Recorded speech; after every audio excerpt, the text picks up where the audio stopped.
Iran Israel संघर्ष पर कुछ नोट्स हैं और हम कोशिश करेंगे कि इनमें गहराई से उतरकर समझें कि आखिर चल क्या रहा है।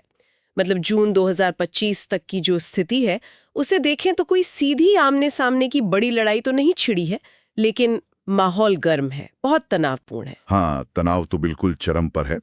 और ये लड़ाई, जैसा आपने कहा, सीधी कम है, ज्यादातर अप्रत्यक्ष तरीकों से लड़ी जा रही है। जैसे कि प्रॉक्सी गुटों के जरिए। हाँ, प्रॉक्सी गुट हो गए, साइबर हमले हैं और कभी कभार हवाई हमले भी होते हैं। लेकिन हाल में सीधी भिड़ंत भी हुई है ना? उसी ने चिंता बढ़ाई है। बिल्कुल, उसी सीधी टक्कर ने समीकरण बदल दिए हैं, कह सकते हैं। चलिए इसी उलझे हुए ताने बाने को थोड़ा सुलझाने की कोशिश करते हैं। तो सबसे पहले तो ये समझना होगा कि ये कोई आज की बात नहीं है, ये तो दशकों पुराना एक क्षेत्रीय टकराव है। सही कहा। इसे हम पारंपरिक युद्ध की तरह नहीं देख सकते।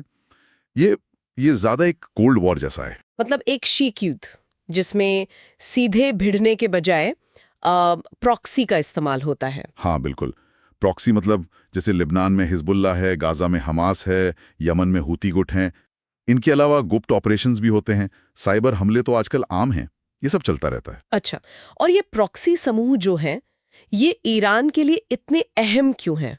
देखिए, ये ईरान की रणनीति का एक बहुत ही, आप कह सकते हैं, केंद्रीय हिस्सा है। इनके जरिए ईरान अपनी सीमाओं से दूर रहकर भी इजराइल पर दबाव बना सकता है, अपना प्रभाव क्षेत्र बढ़ा सकता है। हालांकि ईरान हमेशा इनकार करता है कि वो सीधे तौर पर हथियार या पैसा देता है, पर आरोप तो लगते ही हैं। ये एक तरह का असम्मित युद्ध है। असम्मित युद्ध मतलब जहां पारंपरिक सैन्य शक्ति का संतुलन नहीं होता, तो एक पक्ष दूसरे तरीकों से, जैसे प्रॉक्सी से, उस कमी को पूरा करने की कोशिश करता है। समझ गई। और हाल की घटनाओं ने इस तनाव को एकदम, कह सकते हैं, उबाल पर ला गया है। अक्टूबर 2023 में हमास का हमला, वो एक बड़ा टर्निंग पॉइंट था। और उसके बाद इजराइल का गाजा पर एक्शन, ये सब तो था ही।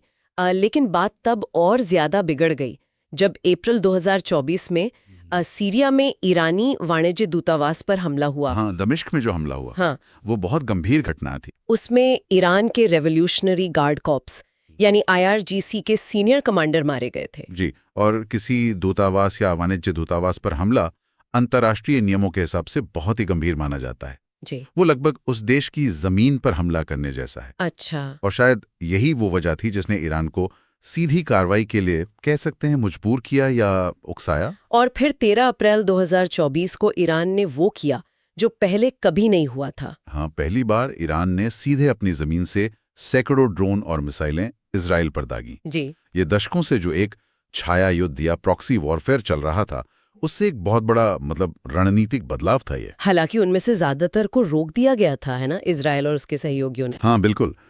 इजराइल की जो वायु रक्षा प्रणाली है, जैसे आयरन डोम, डेविड स्लिंग और फिर अमेरिका, ब्रिटेन, जॉर्डन जैसे सहयोगियों की मदद से ज्यादातर ड्रोन और मिसाइलों को हवा में ही नष्ट कर दिया गया।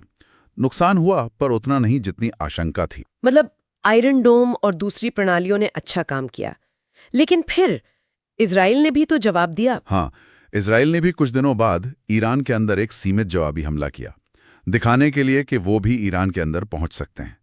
और इसके साथ साथ लेबनान सीमा पर हिजबुल्ला और इजरायली सेना के बीच झड़पें तो लगातार चली रही हैं, वो कम नहीं हुई हैं। तो मतलब तनाव कई मोर्चों पर बना हुआ है। बिल्कुल। तो आखिर इस सब की जड़ें कहाँ हैं? क्यों है ये दुश्मनी इतनी गहरी? क्या ये सिर्फ इजराइल के अस्तित्व का सवाल